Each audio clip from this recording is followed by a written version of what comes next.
Blog Talk Radio.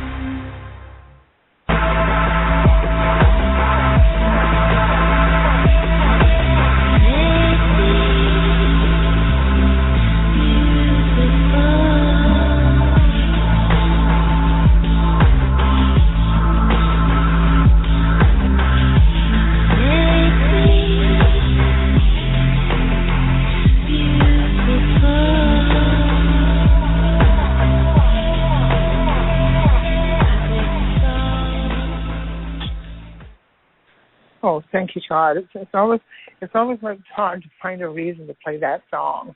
But anyway, tonight is a rather important show. I'm actually doing it live from St. Michael's Hospital because I am here and I wanted to kind of do my story, sum it up very quickly from the beginning, and then we can get into more information regarding surgery, black magic, yeah, who's that?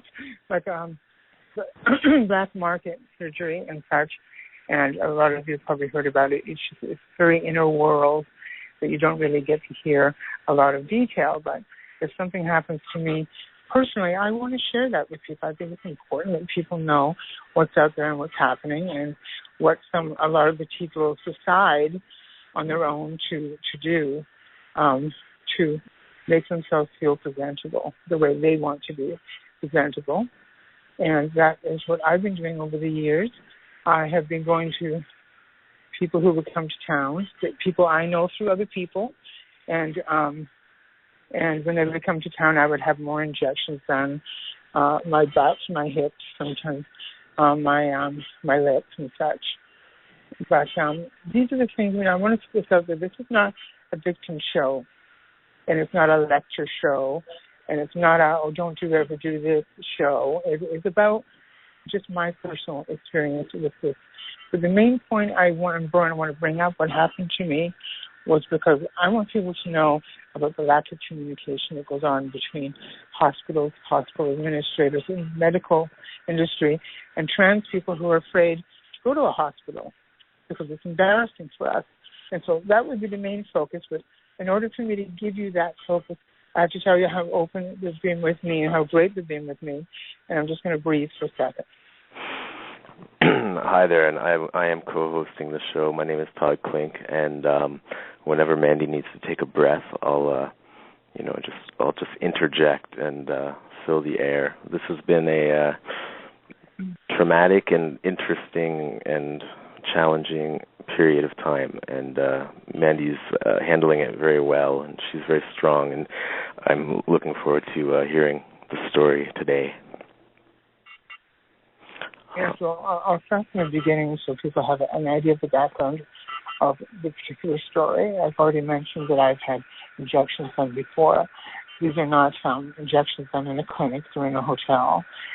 Usually very clean hotel, obviously. The person I'm dealing with is very clean. She is quite good at what she does, but accidents happen. And yeah, I went in with my eyes wide open. I have from the beginning, and so I'm not pushing blame here. It just so happened that there was an injection that went wrong. On the Friday night, I was lying there. I felt that it went wrong, but you're never sure. You don't know. You feel something might go wrong, and at one point, I felt the injection going in, and something seeped into my lung. But the thing is, in my mind at the time, I thought it was only left over from a cold that I had a couple of weeks ago, and that maybe it was just something that was just, coming up as a cold. And so I never thought anything of it. And then, of course, the next day, there was still nothing. There was no extreme problem. I thought I had a bit of a sore throat. And it happened the evening after that. I started getting a little more concerned. And what I did was we phoned around because you can call nurses online and everything. And so it was by Monday night where I just kind of went, okay, this is not going away. I'm doing throat lozenges. I'm feeling there's just something wrong with my breathing. And once your breathing gets affected, no matter what it is going on, you need to do something about it because it's your breathing. And so that's when I knew there was a problem. And, of course, I contacted Todd, and I told him I'm going into emergency. I said, I'm not playing around with this. There's something wrong here. And so I came to St. Michael's Hospital and checked myself in on Monday night. Breathe. Yeah, and part of my job in this has been to research sort of what some of the scientific reasons that what could actually be happening, because it's some of it's, I mean, we don't know. Some of it's conjecture. A lot of time, but what we think happened is some particles of silicone. They could be even microscopic. They might just hit a vein or hit an artery, and they can travel to either the lungs or the heart or the liver or the brain, and can cause havoc. And what happens, especially a lot of trans people, go to emergency, and they might not even be comfortable enough to tell the doctors that they had these injections, because they're worried maybe that they're going to get in trouble or that they're going to get arrested or anything, and they're going to get diagnosed with pneumonia or something, because it caused like a lung infection. But in Mandy's case, she told them, which helped them to, at least then they knew what they were looking for. She can't sort of interrupt, but yeah. I think he's right for a minute. But it's very, very important you share all information. Never be embarrassed, especially trans women, trans men out there. Okay, the thing is, your genitalia has absolutely nothing to do with why you're in the hospital, unless you're in the hospital because of your genitalia. But the thing is, my experience here at St. Mike's, and I need you to know this, everybody, they were so open. As soon as I was open and above about myself, and of course, people were inquiring, why do you have M on your card? Because we still, unfortunately, have to have our gender on the card. And I said, I don't know why, actually, considering it's not an issue unless it's something to do with your genitalia. So otherwise, you're going to feel embarrassed. But I need you to know that no matter what the reason you come in here for, including something I did, which was back giving market stuff that some people would be considered criminal, they did not. That was not the issue they had. They were just happy that I was up front, and it's very important for you out there, all trans people. Do not be embarrassed about going to a hospital. Do not be embarrassed about telling people that you are trans, because they treat you amazingly, especially downtown Toronto, and they have taken a lot of sensitivity programs here at the hospital because of that. So I need you to know that that's positive. So if there's something you think is wrong, even if you're embarrassed, okay, even if you try to do a procedure on yourself and you're embarrassed about it, don't be embarrassed. You must tell them what it is, because that's the way it's going to save your life and help you breathe.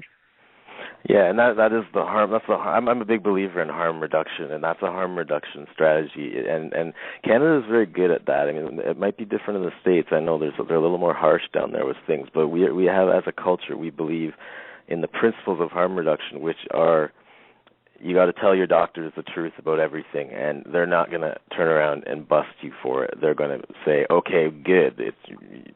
You're going to have less harm caused to you because you were honest with me about the fact that you just were smoking crack, and now I know I'm dealing with somebody who's on crack, or in this case, the fact that there was silicone in her system. And don't think they didn't try to ask. Okay, they did. They didn't do it in a rude way. They did it in a subtle way. But I've been around longer. And so the way they were doing it, they were trying to get me, who does this for you? And I said, that's not happening. And I told them twice. I said, you're not getting a name out of me ever. I said, I went in with my eyes open and knowing that it could be problems. And that's just the way it is. And unfortunately, in our world, we're in a TV world, we're looking for different things to try and be as attractive as we possibly can. And unfortunately, there's not a lot of options for us at this point. So this is what I opted to do, and I knew what I was doing. I'm not blaming the person who did it, because the person who did it is a professional.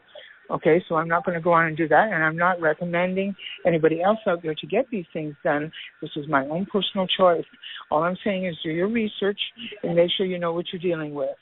And that's all I have to say about that issue. And moving on back to the positiveness in the hospital and how I've been treated, and then we'll move on a little bit about how I'm feeling now and where I may end up. Breathe. Okay. Breathe. That's when I'd be able to ask you questions, is when we get to that section, I guess, where we... Yes, please do. Too much long-windedness. Yeah. No, I know it's not... You're taking off your mask for this, right? So, I mean, people should know right now you're on oxygen. I was just at the hospital, so I got to ask questions of the nurse, so I can help fill in some of the gaps as much as possible. But yeah, I have a lighter mask that I use generally when I'm not doing a lot of talking, a lot of wandering around. It's like two little things go up the nostrils. But the heavier mask, which is a bigger mask where I need more oxygen, okay, this is what I'm using in between bouts talking here, because my oxygen level has to be at a certain level. And they adjust it accordingly because they're trying to retrain my lungs to be able to breathe on my own. Yeah, and so please don't push yourself during this show. I will fill in as much as possible because we want you to get better and stronger. I've known about these injections for years, and I've seen dozens of girls get them with no problem. And I've always known vaguely that there was a risk, but I didn't really know about this respiratory thing. That I just never really knew about that. And I don't know if girls do that. How conscious are they when they go into this? Like, does the practitioner tell them that there's risks, or is it just an understood kind of thing, or like a?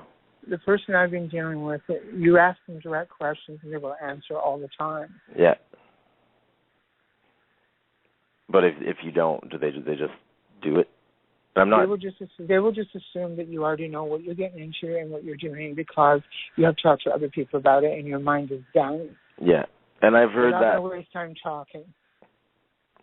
Yeah, no, and I've heard that there's a lot of, I guess, sisterhood in that community also, in terms of, because you need it whenever, stuff that's in the media is usually when females have had problems, because they'll talk, but I know the trans girls, there's not it seems like it's more of an important issue for them to get the shape in their body, and they it's very word of mouth, and it's very secret, and I mean, I don't even know the name of the person. It's just the lady. Eventually they'll come out with procedures that are legitimate procedures for surgery. But the thing is, they haven't fructified anything yet when it comes to that, something that's going to really work best for us, including the implant. Because here in Canada, for example, or even in the States, there isn't enough people wanting that type of surgery to merit it being even profitable for surgeons. I think that's part of the problem. But then it also makes sense. You're running a business is a business.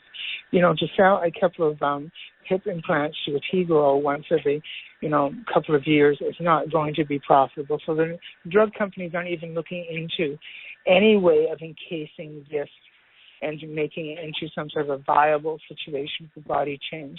Yeah, I mean, really, there's other injectables and fillers, but some of them are ridiculously expensive, and they're temporary. And two girls are not looking for temporary. Yeah. Well, we're going to go through this, honey. We want to have it, and and she won't get something that's going to go away in 3 months. How does that make sense? And you spend a whole bunch of more money the next time for something else that's going to go away again, even though it will be 100% more safe. Yeah. Yeah. No, and then there's. I mean, I knew somebody who had the injectables that would dissolve, and it just got lumpy, like fairly quickly, and that makes sense logically to me. If you're putting something in your body that's going to break down and it's safe, this proves they haven't really come up with something. Like the scientists, they can put a man on the moon. They should be able to come up with an injectable, a filler that's safe, that can stay put. Yeah, I asked Dr. Middleton about this a long time ago, and I've always asked him on and off if they would ever have loose injections going on. It's never going to happen. It's just not. They have the injectables with small amounts that they will put in your face, and they know that will dissipate and it will be gone. There's no way in hell they're putting anything into your butt or into your hips that is loose. They're just not. Because even if it's 100% safe, it's still something wandering around in your body. True. Yeah, no, you're right, because even the situation that we're hypothesizing with this, even a doctor, they could hit a vein, maybe this other safe, in quote, stuff would cause the same reaction because it's loose. It's something foreign in your body, and your body wants to fight it off. I've been talking to a couple of professional medical people here too, and they actually think this is great that we're talking about this.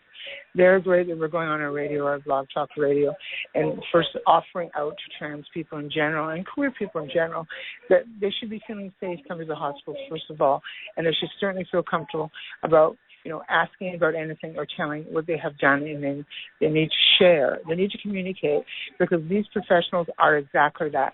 His mind, the doctor, when I was talking to the doctor, he said, we wouldn't even consider the illegal matter. We have people coming in here on crack, cocaine, and everything else, and it's like our job is not to arrest people.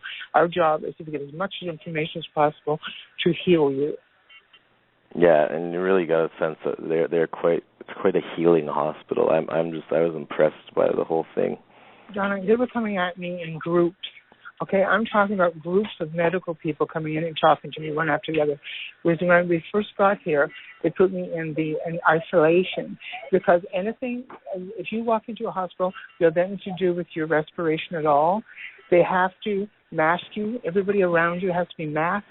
So they put me in a private room until they found out it wasn't something that's contagious. But there was teams of people walking in, groups of them. Oh, it makes me proud to be a Canadian. Oh, no, it was amazing procedures going on here. It's very, very exciting. And now they've moved it into the ICU. For those people out there that don't know what that is, it's whenever it's basically you're going to one way or the other. Let's just be honest about it.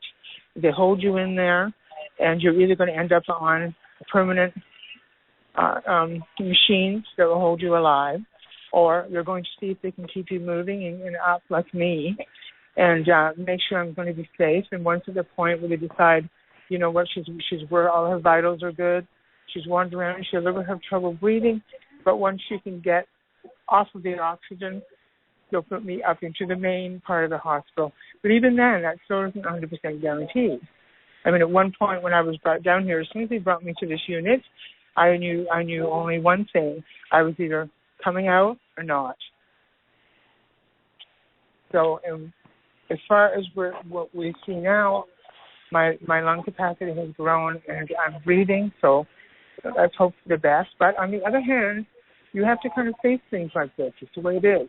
And if they had turned around and said, we have to hook you to a machine, I would have said, you're killing me now, because I'm not going to live that way. That's just the way I feel. And I was prepared for it. And, I'll tell you, for all those people out there who have never been through a situation like that, because I haven't, this is the first time I have been even the thought of having a decision that I may die. The first. And you can ask Todd this. God knows I've been through a lot. But there was no option. I turned to Todd and I said, there is no option. If I'm passing, I'm preparing now. And I spent all night texting him, getting it right. Okay, if this happens, if that happens. And then my birthday party, November 28th, I'm telling you all out there, my darling, this is my 60th birthday. I'm announcing it publicly, so I'm not ashamed. I've always told people I was older. But I think it's important now, especially with cheese girls out there, that they know, honey, you can be any age. The age has nothing to do with it. But I'm going to be celebrating my 60th birthday, or you're all coming for a really big memorial on November 28th, and I hope you all come by one way or the other. Please. Yeah, and I want to, on a personal level, like, this is serious. Like, this is not Mandy is being. I'm very impressed with her approach to this and wanting to share. But people need to understand this is no laughing matter in the sense that she's in the ICU. The good thing is she's making improvements, and that's the thing. All those case studies you read online, the people who have made it through this, some of them die, but some of them get better, but it takes time. They like she was saying, like retraining the lungs, and they might have to be on oxygen for a few weeks or even a few months. Some people, right? And so this is a serious issue here. And yeah, on Thursday she was sending me micromanaging her memorial, but I had 2 near-death experiences in my life, so I already know what it's like, and it's shockingly peaceful when you realize that you're going to die. I accepted it really easily, and it shocked me afterwards. I was like, wow, I accepted that so easily. Like, I consciously thought, and I thought, oh, I guess it's my time to die. Okay, and I wasn't upset about it or bitter. I was just like, I guess this is the time. So it's a weird. We have such a weird a reaction to death in our society, and I don't really know how to handle it myself either. I guess nobody really knows how to handle it, but I don't feel as there is no answer to that. And what amazed me was the spirituality behind it. It was the feeling I had that came over me. It was so spiritual, Todd, and it was so safe. And I felt like I was surrounded by loved ones. And, of course, they weren't here, but I just felt this beauty, the loved ones who have passed, waiting. A lot of beautiful spirits are actually in this room that I'm in, and you can feel it. And you know how I am. I sense things like that. There is trickster ghosts wandering around in here. There is a couple of angry ones, but they're not nasty angry. They just want people to keep out of the way. And I was talking to the nurses about it. And, they were talking about the trickster ones. So they said, is that what you call it? I said, yeah, they're tricksters. They go around and sometimes you can't find something. Have you noticed? They just hide it. Because they're having fun. They want to get noticed. And I think that you have, in here, a lot of spirits wandering around. They're caregivers. They're wandering around with the nurses and the doctors. And they're trying to help even though they physically can't. But the feeling around them as they're trying to help the people who are dying here feel better. And probably in some cases help them cross over. It's actually quite an interesting world. Brave. Yeah, that is fascinating. Ghosts that's one topic I'm not sensitive to that. I've never experienced that. But I've heard you talk about it before, and other people talk about it. And it's interesting. It sort of gave me chills up my back the way you just said that they're helping. They might be there helping people cross over, because everyone there must be so much fear in ICU. I mean, when I walked through, they let me in the wrong end. I had to look at a lot of horrific scenes trying to find you, and those people looked scared. I mean, 'cause they had head wounds and stuff. Yes, it's not a very very fun thing. But you were talking about the emergency area. We're talking the ICU where everyone is placed already. They're in their separate rooms. There's not a lot of people running around screaming or anything. No. I'm talking about. But I walked through the hospital in general. Yeah. The hospital in general. But it's funny how the spirits, they pick up their own their job. They pick up their positions, and they're all here for some reason, because they're still waiting to go over themselves. But until that happens, they feel they are still fulfilling a purpose. But please don't get me wrong, Todd, when I say ghosts. I don't see physical beings. Right. I don't. I sense and I feel. That's all I do. I don't see them physically. And I've sensed it. And the whole time I've been here, I've sensed things. And I really get into the conversations with the nurses about it, because they don't want to talk to us about that. I'm sure they talk to each other all the time. I go, I saw that spirit, or this happened. And I'm sure they talk about it all the time here. But they were kind of surprised to have a patient here bringing it up. Mm. And I said, do you have, sometimes when you're walking along the corridor, do you get bumped? Does your tray get bumped? Does that happen sometimes? And I'm asking these questions. They're going, yeah, all the time. Wow. And that's the angry ones. They're kind of taking over their space and going, okay, this is my area. And then they kind of bump you. But they don't do it violently. They just want to be seen and know that they're there. It's crazy that they have so much energy that they can actually physically move something. In my mind, I don't know if that's the truth. It might be what you just said, but in my mind, they're using the other person. They're using the live person to do it. It just looks like it's the spirit that's doing it. Do you know what I mean? Yeah, I do. Yeah, they make them make the mistake. Mm. So it's not a spirit picking something up or throwing something. It's, Yeah. You know what I mean? I get it, yeah. It's a vibe thing. Yeah. You want to talk about, you're going to have a special guest on this week, which is interesting. We want to talk about that, right? Yeah, totally. So Nina Arsenault, who's a very well-known transsexual artist in Canada, and is a dear friend of mine from way back. She was actually my frosh boss in university when she was living as a male. She is an expert on silicone, and she even wrote a play called The Silicone Diaries, and I called her today just to get any more advice or feedback or anything, because even the doctors at the hospital are open to hearing from other people who might have experience. And she just blew me away because she's very smart. I know that, but her medical knowledge was just like she's speaking in big words and explaining different things that can go wrong with silicone. And so next week she can come on and talk about anything she wants to do with silicone. But she knows about silicone, and her play deals with, which is something I might want to ask you shortly, is her play deals with the sort of hesitancy of, like, she asks a question in her play, like, did I do, what's going to happen to me? Like, have I made a mistake? Have I gone too far? Because trans women don't really have, decades of medical, you don't know how's it going to look in 20 years. Is it going to fall apart? Are you going to get infection later? Like, stuff like that. So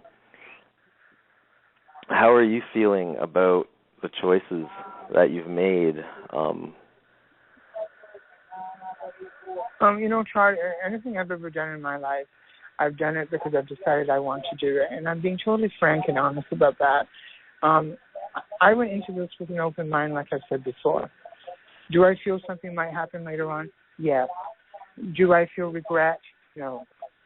I would feel regret if it happens, but I'm not going to run around and worry about it. And the thing is, like, do I feel regret when I look into the mirror and go, I'm a 60-year-old broad and I look good as far as I'm concerned? That makes me feel good.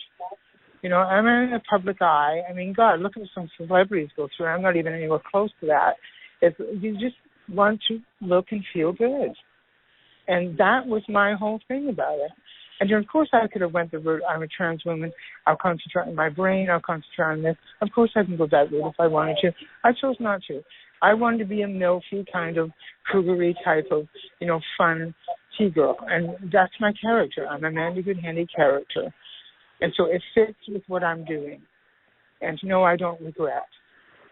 Well, there is a certain aesthetic. It's a cultural. I mean, that's something Nina would probably talk about too, because she's quite academic. But there's a tranny aesthetic of the silicone, the look, and you definitely embody it, and you look great, and you've had lots of work done on you, and it looks good. That's why people do it. It's incredible. Like, I look at them as artists, the people who do this procedure, because it's so. It's live sculpture, right? It's live sculpture on a body that moves and breathes with a product that you can't see where it's going, and they know how to do it. Like, I've seen incredible constructions made out of this, and it's just, I know your thoughts on it are similar to mine and different depending on the part of the subject we're talking about. With me, Charlie, it's always been about this way with me. With me, it's how do I feel when I look at myself. Yeah. It's not how do I feel people are looking at me. Okay? And granted, like I said, I'm a character. I enjoy looking all glammed out and being cougary and all of that. But it's for me because it's fun. And it really helps me get into my whole thing.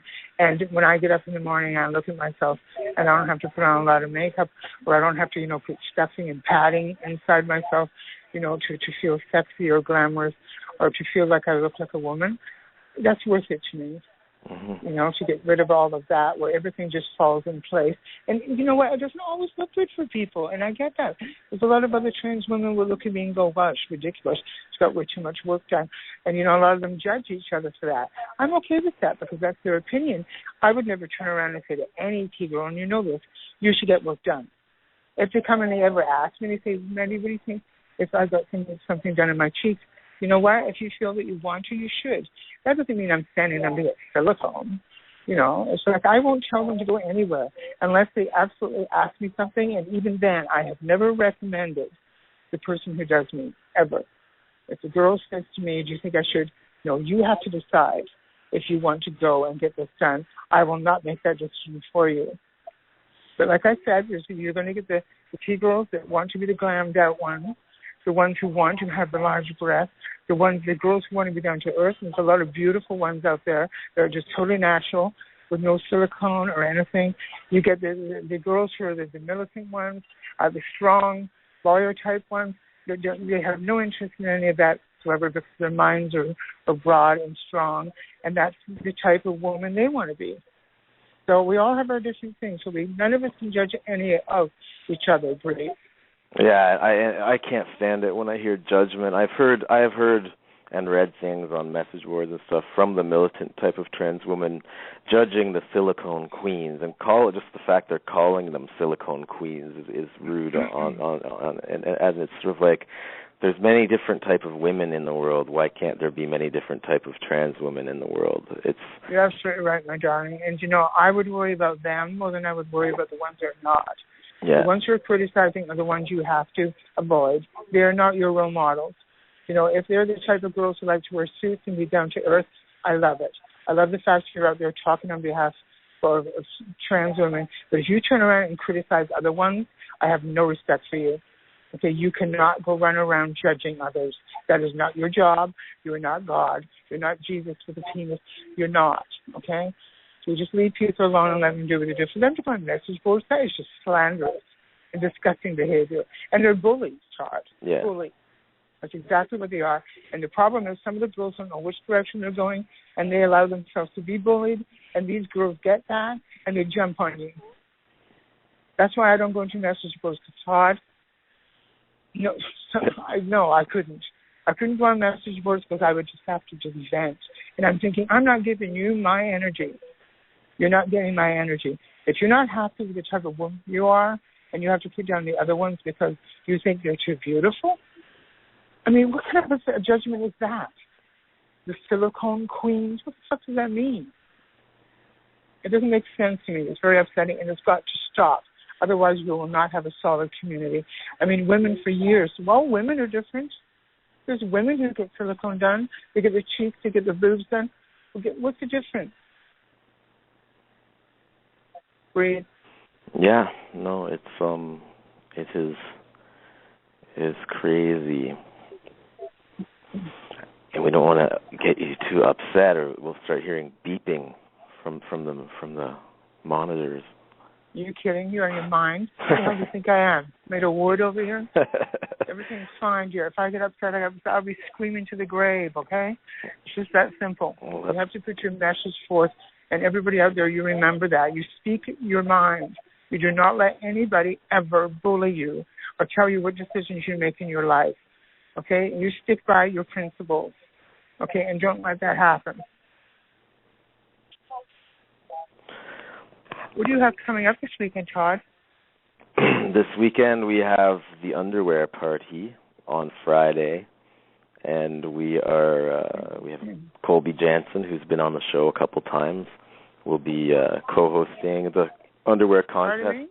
Colby, who's been on the show a couple times, will be co-hosting the underwear contest with me at midnight. I'm sorry, Todd. I was talking to the nurse, not you. Oh, I see. Okay. I didn't have to repeat myself.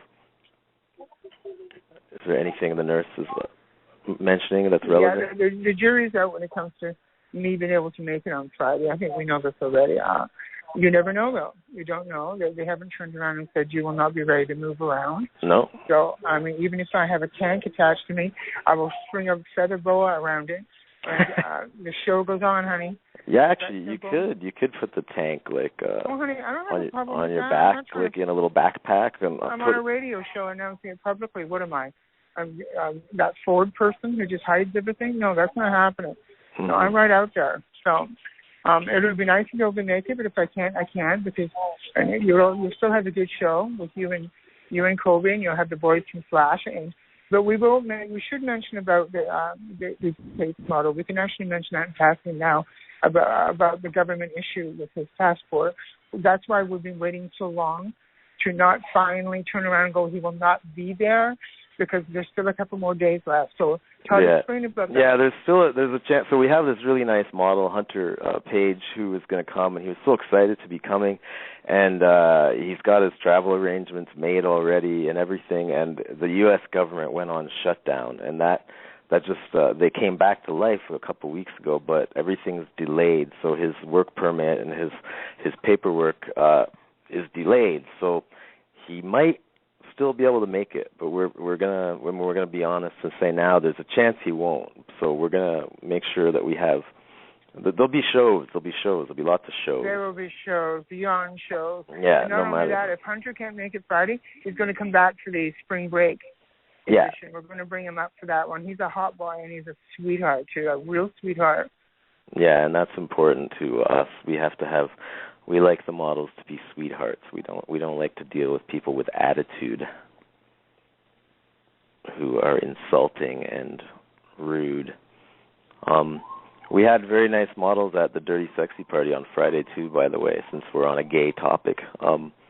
They were for Joseph. They were Montreal lovers, right? Yeah, I think they're real life lovers. They're porn stars with with a Montreal website, and they were very giving to the audience. Let's just say it was people lining up, helping themselves, and in a consensual manner. It's very. They know how to throw a party, that Joseph and Safanda. I'm glad they're back. They do it in their own way. They do it different than us, and they do it well. And and it's also very important now that people do realize that these are just. We started our Gitch party and we moved it to another date, and we start bringing in. We were only having one porn edition, and then we were having an XXX edition, and then we were approached by Joseph and to find out that they were bringing this back. So it's perfect. So they'll be doing their Dirty Sexy party, and we'll be doing the underwear party, and we'll move it to the third week.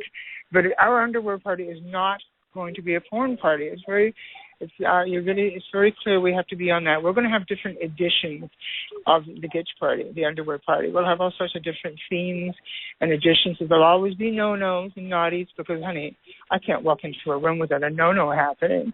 I mean, it's like I've always said, I bring you smut, and that's my job. And I'll make sure that everybody always has a lot of fun. And, of course, I will not take over the party because it's not about me. It's about me bringing the party to you. So it's going to be fun. There's two different fun parties that are similar but different. It's going to be good. Yeah. So that's what's happening on the gay front. We don't really have very many other gay parties, gay specific, like gay male specific, other than, we still have the naked party. But I like the diversity that's coming into the club lately. We had an amazing, I don't like to say straight but for lack of a better word, it's a straight party. But I don't know if I told you this detail. This is actually kind of funny. We went to we really respect our promoters, and they're renting the club as an empty vessel. So if they're bringing in a straight party, they don't need to see posters of half-naked boys or even something mentioning a T-girl strip night. They don't need to see that. So I go to all this effort. I take down everything gay, and then I'm up behind Sasha's bar, and these two little cute Latin boys are just making out like crazy, just kissing. And I was like, we went to so much trouble to make this straight, and what do we have? We have gays here making out, and it was great though, because they were from the Latin community, and they weren't our people even. We didn't even advertise this party, so I mean, I'm not apologizing for them. I just thought it was ironic and funny, but his crowd was just so nice and open-minded. Caesar said there was at least 10 gay guys there and intermingling with the Latin crowd and feeling safe. So it might have even made them feel safer that it was at our venue because maybe they knew about it. But we know you and I have experienced this.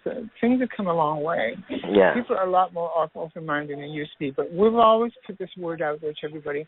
And it's very important that you realize this about us because we mean it. Our club is queer. Our club is pansexual. Even if a bunch of people come in and decide to hold a straight party in our club, they still know our background. They've done the research. They're not stupid. They go to our website and they see all the events we go on our club.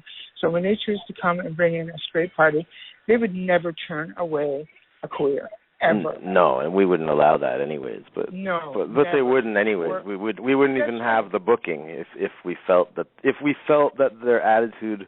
If we felt that they didn't respect queers, then I can't work with them anyways, no matter how nice they are in other areas. I just can't. Yes, I agree with you there. I totally agree. But, it's great that diversity is happening, and diversity needs to happen, and it needs to continue happening. And so we will never turn our back on diversity of any kind. And so I'm glad to hear that about the party, Todd. That's very exciting for me to hear. And they want to come back, so hopefully it's going to be regular. And over time, maybe they'll even expand their marketing and sort of we can invite our people to it, because we don't invite people to that party. If they walk by and they happen to walk up the stairs and pay the cover, that's fine. But this was discreet. They didn't even want a sign on the door saying the name of the party or anything. We just were there. The doors were open. People knew where they were going. They came in droves. They had fun. And I want to warn you right now. Sorry for interrupting you, Todd. But I warn you, I have no single clock in front of my face. I have no time. I don't have no idea what time it is. Okay. So when we get to at least a 2-minute mark, you let me know, okay? Okay, we're at the 20-minute mark. That's 20 minutes. Oh my goodness. And if it feels organically like you want to cut short at any point, we can, because we've talked about a lot, and we don't want to put pressure on your. I know you're strong and you're a tank, but okay. It's everything is. The doctors are very happy with my how I'm coming along. Yeah. The nurses, there's no concern. So it's not as if you should rest. It's not at that point. I'm like I said, I'm taking control of my lungs. But of course, you never know. You can never turn around 100%, and things could slip.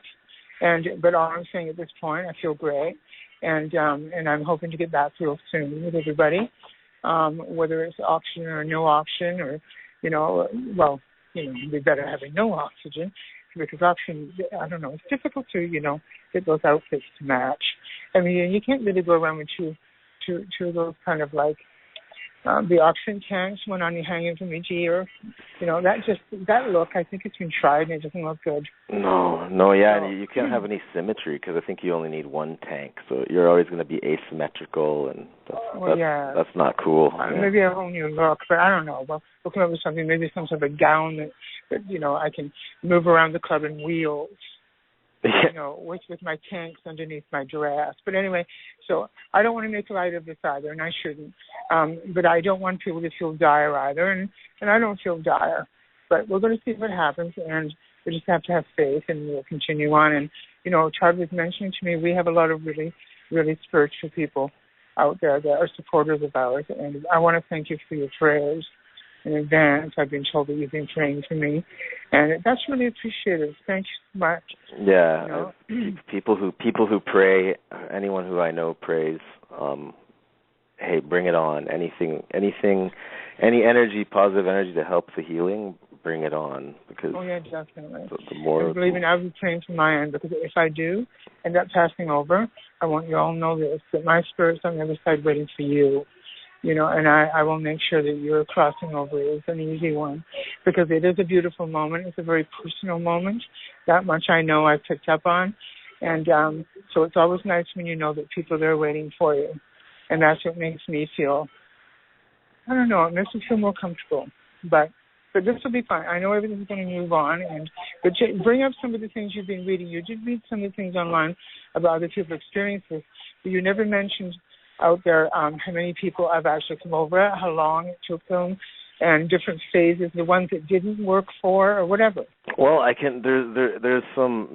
Our friend who's a doctor, James, emailed me some details today, and he's a typical data type of person, just like no emotions, no nothing, and he sent me this like 2-paragraph email, and I was just like, it wasn't all that positive, to be honest. But so there are cases when people die, okay? Like, we've already said that, and I don't want to keep going on about it, but if you want me to, the main study is in Miami. There were 38 cases, so they got to actually study a whole bunch of people over a period of time. And what he's saying in this email is, depending on the size of the droplets, the silicone could go to the liver or the lungs. Once in the artery of the lung, the artery is blocked with a non-dissolvable piece of silicone. And then when you have hundreds of these droplets, there's a reduced ability of oxygen to go from the outside across the membrane into the lung, thus less oxygen to the body, and people are short of breath. And the part of the lung supplied by the artery can bleed, and lung tissue dies, And the treatment they have is a steroid and antibiotic and oxygen. And if the people have mental status problems, like if they start going a little like crazy, then 100% of those people died. the 85%, otherwise 15% died, and the 85% who were discharged from the hospital a lot of them were oxygen dependent, but other ones, it improves over weeks, slowly over weeks, which is what you've started seeing. So your oxygen, today was the first day that there was improvement, right, which is exciting for me because other people, it just stays stable. It just stays that way for weeks, and it takes time. It takes time to kick in. So the fact that you're actually getting some results so far is excellent. Yes, it's been a big improvement within a short period of time, so that does help. That doesn't mean it just won't stay stable exactly where it is, and this is where the point I'll be, or it might get a little better. So we'll see what happens with it. But having lived for a long period of time, having to breathe out of a mask, it will be tough if that has to be. But I'm glad to hear that there's people out there giving out information. And there's things we can share with each other, and I will certainly share this story as much as I can because we need to. People need to hear about this firsthand from people who have lived it. Yeah, for sure. It's too abstract, I think, some people when they make, like you're saying, it's about the choices, and I support you, it's about the choices, but I think people, it's not to scare them or to demonize the practice, but I think if I asked a lot of people who've had it, I bet a lot of them would actually admit they don't fully know the potentials. And also, like I said, I've known dozens of people who have had no problems with it. So it's one of the majority, the vast majority of people. Anecdotally, we're not experts, but would you agree with me? The vast majority of trans girls don't have problems. Well, of course you don't. I didn't have any. Yeah, no, I know. But I mean, the vast majority of the ones that we know, I would say, I don't know anybody who's really had problems, but it's just those fluke things. It's like it does. It happens. It's like you get hit by a car at any point, right? There's also, like I mentioned before, even legitimate plastic surgery. It's like things could go wrong. Things could not turn out the way you want it to. I've heard a million stories of that. Bad bib jobs, or it just didn't go right because it just didn't. Or your body reject. I mean, the doctors warn you when you do any surgery. They're like, oh, by the way, you could die. Like, that's just the risk you take when you undergo any elective surgery, right? They always there's always that. But again, back to what we said, it's not for us to judge. I would never sell something to somebody when it comes to this. I would never tell them they should never do it. I would just tell them you should really make clear decisions and remember what could happen. Are you willing to sacrifice that far? That's their personal decision. Oh, and here's a helpful thing. So in my research, what I was doing, they're saying, because again it's speculative, but one, like, it can happen. The issue that you had with the respiratory, it could happen from a very, very small amount, but it's a larger amount or a bad quality product. The one rule of thumb for trans girls, and I saw a website somewhere that said this. It said if you're gonna do it, small doses is always the best. Like, don't do a huge amount at a time, because it makes sense. You're putting something foreign in your body. Your body will have a better chance of dealing with it if you're not doing large doses at a time. But the face would be easier because it's always small doses. So something like that, if something happens in your face, you got a pretty good chance it could get fixed immediately. But like I said before, don't be embarrassed. Go to the hospital immediately if you think something went wrong. It's the large areas like Todd is talking about when you do your butt and your hips because you want them done quickly. So you decide to go in and get 2,000, 3,000, whatever, done all at once. It doesn't matter how much you get done at once. You have to layer it anyway. You have to go in layers. So don't get greedy and don't try and do too much, just like Todd is saying. Do little. Yeah, the practitioners that know what they're doing, I mean, they wouldn't do that anyways. Like, they would make you be patient because they want the results to look good and they want you to be healthy. So, yeah, and like you said, the results look better if you do it over a slower period of time because of the layering. You're walking around with it. You're an advertisement for their work, and anybody who's any good, even if it's black market stuff, if they're any good, they will not allow you to do thousands and thousands of dollars in one sitting. And like, yeah, and you have to trust the person. You have to. It's a word of mouth thing, and I guess like a lot of the because I came across a lot of sensationalism stories too, but these are like criminals. Like these are people. There are criminals. They're because they are people who just convince people that they're able to do this because it's a quick way to make money, and then they're fucking people up like all over the states because they're just traveling, and word of mouth isn't. They're not getting caught, and they're killing people, and then they're injecting things that they bought at the hardware store, and I think it was mentioned to Todd in a lot of those cases that he's talking about. What happens is they get a circle of criminals together, and the one criminal, you never get to meet the person doing it. The person doing it is the one protected, and they send people out to clubs, places where trans women might hang out, where women may hang out that look like they might be vain, and it's all this, oh, I know this great doctor, he's in town, and he's in a hotel, and he'll do this cheap for you, and and do, and then they go around and they sell it to people, and then they bring handfuls of people over to a hotel room. They don't care what they're giving you, honey. They don't care that you might die. Yeah. And that's what, there's been some pretty high-profile things. Again, it's all been in the States, but I mean, it happens everywhere. It's not just in the States, but the high-profile ones, yeah, where they've just. They've been caught in Canada. They start coming up here eventually. Yeah. Because people get to know their reputation down in the States. They have to keep moving. Yeah. So, and there's a lot of call for it here in Canada. But what is happening, which I really like the fact that most trans women are not falling for that crap. It's rare you'll hear a trans woman had a problem with it up here. Well, because the trans women, they stick together that way. That's one thing I'll say about the community. They stick together when it comes to that shit. Yeah, and they're preying on the bad ones. They're preying on the impoverished trans women, and the ones with drug problems, the ones who don't have as much money, and they're preying on that fact. So, and taking advantage of that as well. Mm. Well, I guess what it comes down to, and summing up, is the fact that you can trust your friends, you can trust people that come into town who are recommended by your friends, but when it comes right down to the whole thing, everybody, you have to make your own decision, and you have to make sure you make the right decision, and you have to know where it could end, okay? And you need to know that in your mind, okay, that where it could go and where it couldn't go. But the important thing is out there is just stick together.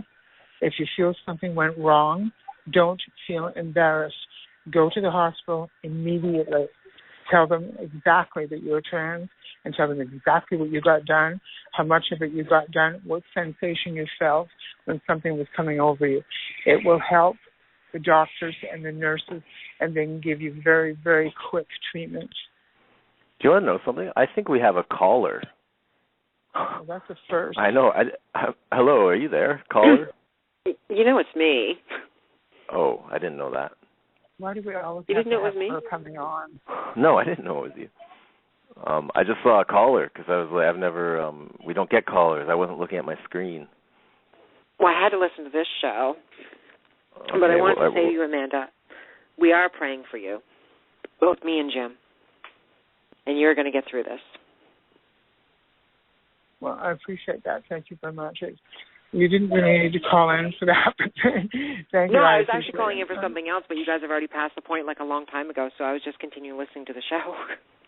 Okay, cool. Then I'll put you back on hold and you can listen to the show. Awesome. Thank you for your messages.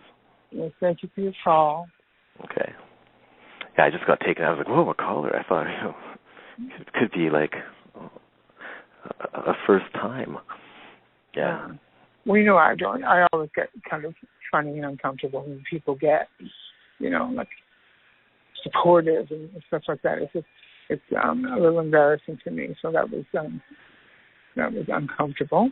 But I'm sure she didn't mean to make me feel uncomfortable. No, I know. But I'm not on here looking for that. I need people to know that I'm not here looking for people to go, oh, if you're going to be okay. It's like, I know you hope I'm going to be okay. Some of you might not hope I'm going to be okay, but even then I don't care. Well, I mean, it's tricky. I'm sure it's tricky for you. The whole, it's that the victim thing, everyone jumps on it, but they mean well. They mean well, and prayers are nice, but I was even, just when I was going to put this on Facebook last night, because there's no more secrets, we're letting the truth out. I was dreading all the victim messages, but that's just, you and I are kind of weird that way, right? Yeah, and you know what? And I don't blame them. It's human nature. It's human of course, nature. And I will say that it embarrasses me, but I'll also say I do appreciate it. I do. It's nice. I think it's sweet that people. I mean, we're all different, right? We need to be cared. It's nice that people care. Yes, but it's also a situation where people need to give their emotion out. They need to say how they feel. That's their way. Yeah. It's just not my way. So please don't feel bad about, saying things that you want to. I don't want you to feel, that I'm going to go, you're a nasty, horrible person, or shut up, don't say things like that to me. But I'm hoping to see you all again. I'm going to sum that up. It's November the 28th.